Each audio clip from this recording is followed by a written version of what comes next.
mga lugar na kapag tinitigan mo, parang ordinaryong tanawin lang. Pero kapag nalaman mo ang kwento sa likod nito, biglang nag-iiba ang pakiramdam. Mga pangyayaring hindi agad napapansin, mga kwentong ipinapasa-pasa at mga tanong na hanggang ngayon kayang magpabago sa paraan ng iyong pagtingin. May mga lugar na itinayo para pagtugtungin ang dalawang panig, pero sa proseso ng pagtatayo nito, may mga bagay na hindi kailanman na ibalik sa dati. May isang tulay dito sa Pilipinas na sa unang tingin, parang isa lamang itong napakalaking proyekto ng tao. Pero ang tanong, bakit dito? Bakit kailangang itayo ang isang napakalaking tulay sa lugar na ito? Ano ba ang tunay na dahilan? At ano ang tunay na kwento sa likod ng tulay na kung tawagin nila ay Agas-Agas Bridge?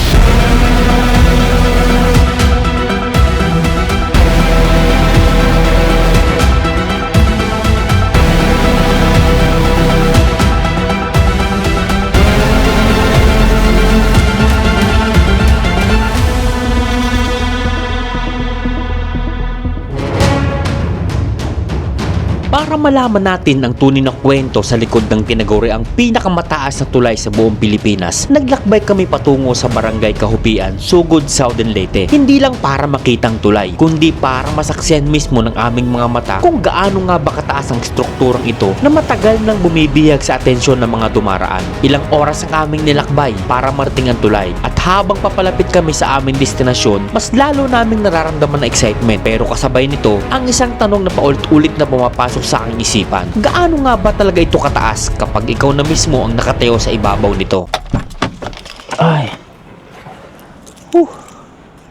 Sa wakas mga kaponyo, pagkatapos ng ilang oras na biyahe, ay narating din natin itong Agas-Agas Bridge. So dito, pagdating pa lang natin, makikita agad natin itong nakalagay dito na Welcome Agas-Agas Bridge. So nakaka-amaze, grabe. So dito pa lang, kitang-kita na natin yung ganda at taas nung pinakatuloy na to. So ngayon, tingnan natin at puntahan natin, maglalakad tayo dito sa Agas-Agas Bridge para makita natin yung tanawin at matry natin mismo sa sarili natin kung ano nga bang itsura doon sa may view deck niya. So meron siyang 4 na view deck dito sa tulay. So tara, samahan niyo ako.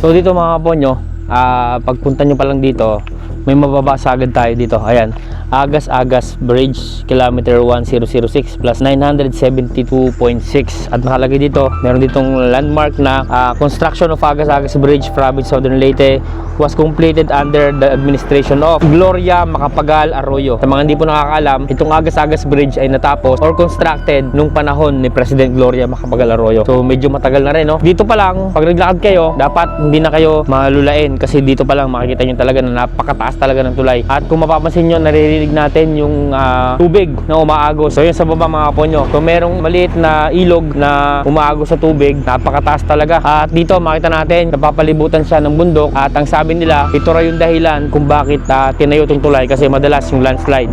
At dati nakalagay dito ay kalsada lang, madalas nawawipe up yung kalsada, kaya tinayo nila itong Agas-Agas Bridge. Tara, puntahan natin yung pinaka view deck para masilip natin kung ano nga ba itsura at ma-experience natin itong view deck nila sa Agas-Agas Bridge. So kung mapapansin nyo ngayon mga kaponyo, pinipinturahan na yung pinakagilid nitong Agas-Agas Bridge at muli nilang pinapaganda at inaayos itong tulay na to. Nakakakilabot.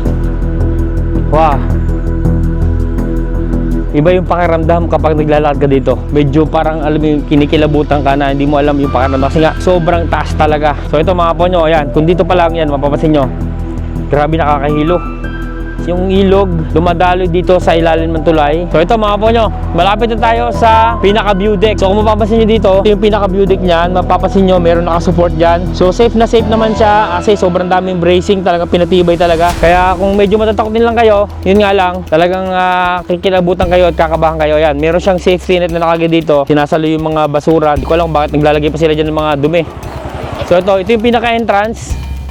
Tara, pasok tayo. So ito mga kaponyo yung pinaka-entrance ng view deck nitong Agas-Agas Bridge. Nakakakilabot. So safe naman kasi yung height nung pinaka-sangga niya hanggang dibdib. Kaya kahit mapasandal kayo, walang problema. Tingnan nyo yung nakikita ko dito. So ito yung pakiramdam kapag dito kayo nakatambay sa mismong view deck ng Agas-Agas Bridge. Kitang-kita nyo yung buong tanawin, yung kabundukan, lahat. Nakakakilabot talagang tingnan mga kaponyo. So dito merong 4 na view deck. So isa dito, isa. Meron pang 2 sa kabilang side at dito sa tapat natin, meron din pa sa kabila. So tara, punta natin yung kabilang view deck para makita natin kung ano bang view meron dito. Ito mga po nyo. So kung mapapansin nyo dito, meron din mga yan, nadaloy na tubig dito mula sa bundok pababa dito sa ilalim ng Agas-Agas Bridge. At tanaw natin yung mga kabundukan dito. So ito, meron pang parang bakas ng landslide sa kabilang side dyan, at dito sa kabila may bakas din ng landslide. Ayan, kitang-kita natin. So yan yung patunay talaga na talagang madalas may landslide dito.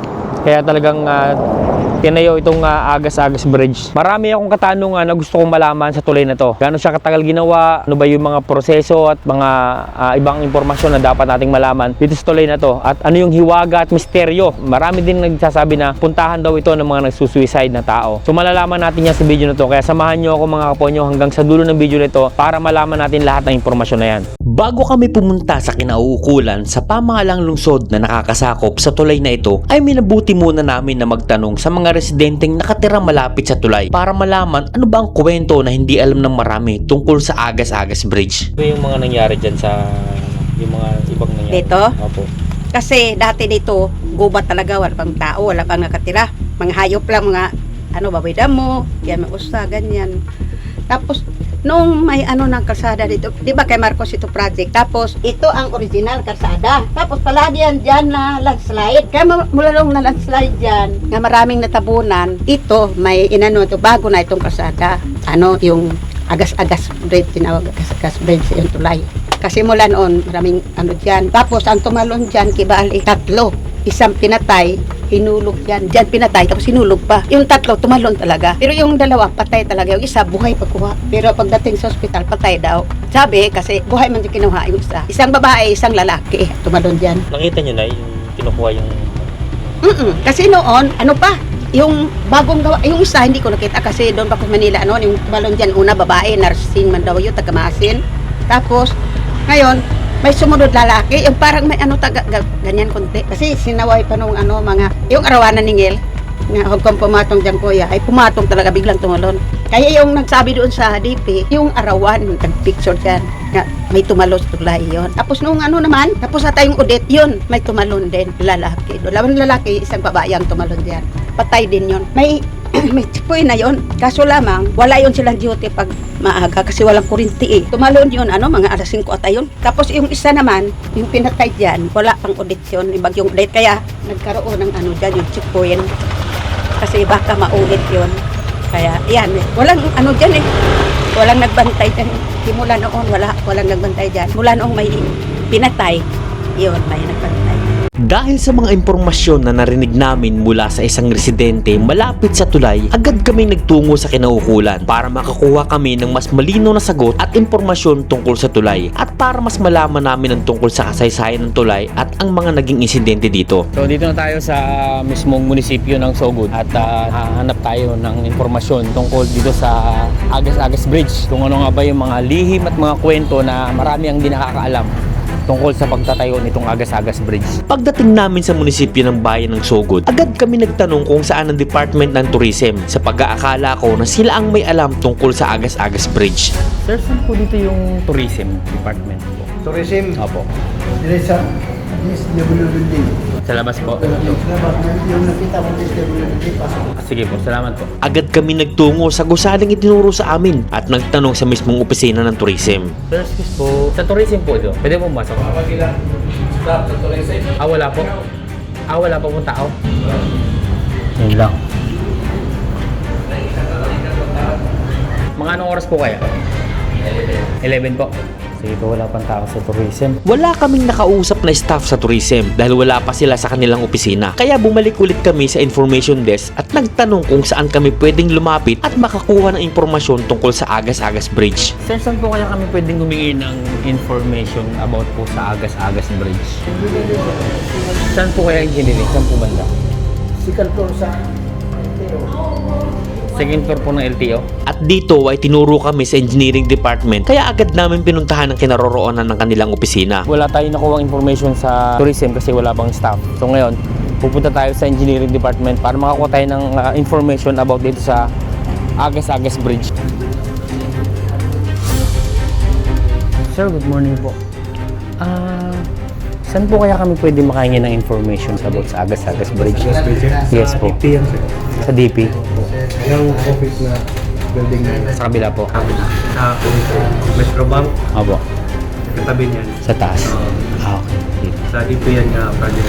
Okay, sige. Thank you. Wala kaming nakuhang impormasyon sa engineering department at itinuro kami sa DPWH dahil sila daw ang nakakaalam ng tungkol sa Agas-Agas Bridge. Kaya agad kami nagtungo sa kinaroroonan ng DPWH at dito ay agad akong nagtanong kung kanino kami pwedeng makakuha ng impormasyon tungkol sa tulay. Saan po kaya kami pwedeng lumapit para po makahingi ng information po about po dun sa Agas-Agas Bridge? Ilang sandali pa lang agad kaming inendorso sa kanilang dalawang staff at maswerte kami na pinaunlakan ang aming kahilingan na makakuha ng impormasyon at dito ay nakausap namin ang kanilang district engineer at ang kanilang planning and design bridge engineer. So, the Agas-Agas Bridge was constructed in the early 2000 by the Project Management Office ng before it was named as PGHL. Ngayon RMC1 na, OCMO RMC1 yung office na yan.